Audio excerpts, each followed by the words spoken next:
There is a space in between wrong actions and right consequences, and God is saying, I'm laying claim to that space.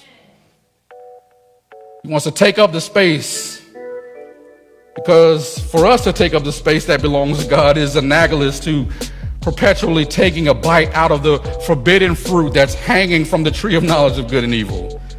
And in doing so, we send our society into a further tailspin of disparity and displacement away from God's paradise of Eden and his promise of eternal blessings. God is laying claim to that space.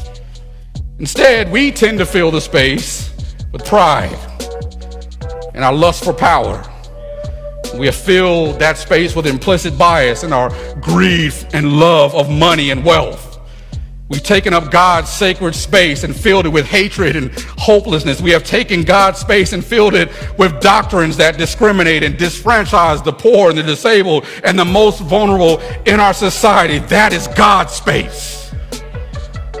Most of all, we have filled God's space with rhetoric about what we have a right to do, and we leave out the much needed retorts about what we have a responsibility to do.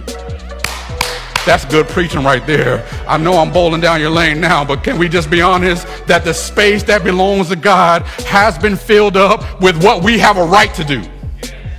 And God is saying that space needs to be filled with what you have a responsibility to do.